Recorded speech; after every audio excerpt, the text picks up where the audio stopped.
The morning was quiet in the small town of Bozeman, Montana, with the air just starting to warm from the overnight chill.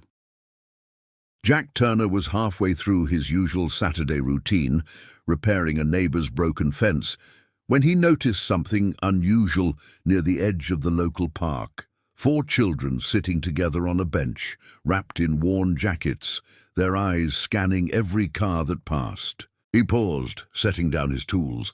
Jack, a 34-year-old single dad, was known around town for being dependable and kind, even if life hadn't always been fair to him. After losing his wife to cancer 3 years earlier, he'd been raising his 7-year-old daughter Lily on his own while working odd jobs to make ends meet. But something about these kids stirred something in him. They didn't look like they were waiting for someone. They looked lost. Jack approached slowly and asked gently, "Hey there, are you kids okay?" The oldest, a boy, maybe 10 years old, looked up with guarded eyes. "We're fine," he mumbled. Jack crouched down. "Where are your parents?" "They said Mom would be back," the boy said, eyes flicking toward the road. "She told us to wait." "For how long?" The boy hesitated. "It's been 2 days." Jack's heart dropped. These kids had been abandoned, or something worse. He offered them food first, then called the local police to report what he had found. But when officers came and ran checks, they couldn't find any missing persons reports matching the kids' descriptions. No ID, no documents, and the kids didn't know their last name. They only knew their mum's first name, Lily. Jack took them home, at first just for the night. But that night turned into days, then weeks. He got temporary foster clearance from the overwhelmed Child Services Office, bought second-hand clothes with what little savings he had, and started packing extra sandwiches into school lunches for 4 more kids. Emily, his daughter, took to the new siblings immediately. She shared her room, her books, and even her favorite stuffed animal without being asked. Their little house, once filled with silence, was now loud, chaotic, and alive. Jack juggled everything: school runs, plumbing jobs, cooking, bedtime stories. The kids, slowly but surely, began to smile again. They stopped jumping at every sound.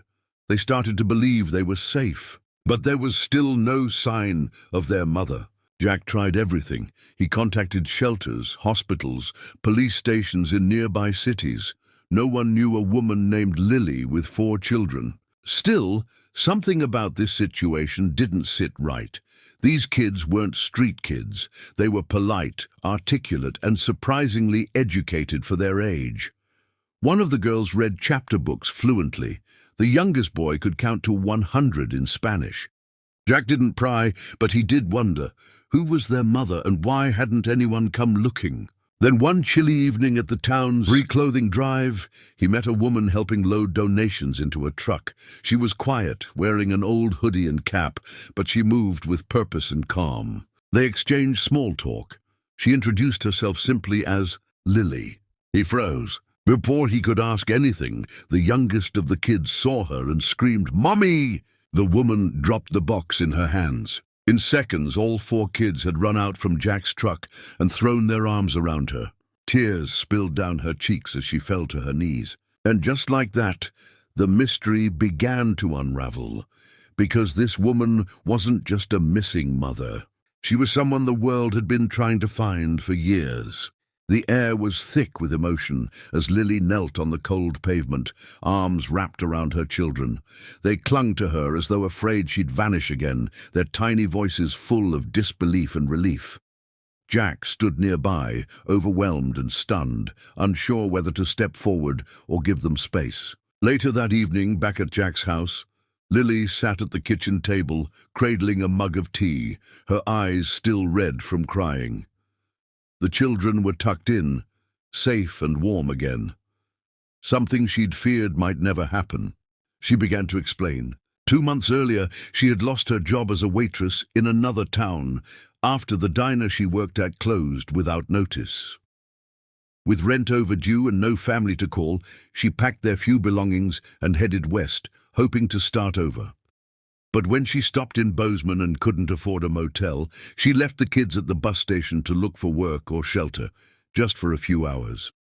She never made it back. A hit-and-run driver struck her as she crossed a street near a job board. She spent 3 weeks in a hospital in Billings, unconscious and without identification. By the time she woke up, the children were long gone. No one believed her story. The hospital discharged her with nothing but a small bag of donated clothes and a one-way bus ticket. She wandered town to town looking for them until fate brought her to the church donation drive and back to her children. But that wasn't the part that shocked Jack. It was what came next. "My full name is Liliana Whitmore," she said softly, barely meeting his eyes. "My family owns Whitmore Industries. I was born into wealth, private schools, mansions, everything, but I walked away from all of it when I was 22. She had married a kind, gentle man named Marcus, a teacher, against her parents' wishes. They disowned her. When Marcus passed away in a car accident 5 years ago, she was left to raise 4 children alone. No inheritance, no safety net, no one to help her. "I didn't want to go back to that life," she said. "I didn't want my children raised by cold people who only cared about image." Jack listened, silent. The quiet woman who had helped him load clothes into his truck was the daughter of one of the richest families in America. He looked around his modest kitchen, faded countertops, scratched floors, and a flickering overhead light, and couldn't quite make sense of it. But Lily wasn't done. "The only reason I came to that church was because I heard someone might help with blankets," she said. "I had no idea you were the man taking care of my kids. When I saw them, I thought I was dreaming." She reached into her pocket and slid a card across the table. It had a seal on it and a number Jack didn't recognize. "My family's lawyers will be calling," she said, "but I need you to know I didn't come back for money. I came back for them." And she meant it. In the weeks that followed, the media picked up the story, not about Lily's wealth, but about a small-town handyman who took in 4 lost children without asking for anything in return. Offers came in from talk shows and magazines, but Jack declined them all. Instead, he spent his days the same way he always had, fixing fences, changing light bulbs, helping neighbors, except now there were more voices in his home, more laughter, and more love. Eventually, Lily moved her children into a nearby home, but close enough to walk over for dinner every night. Sometimes she brought groceries. Other times, she brought memories. And every time, she brought gratitude for the man who didn't care who she was, only what her children needed.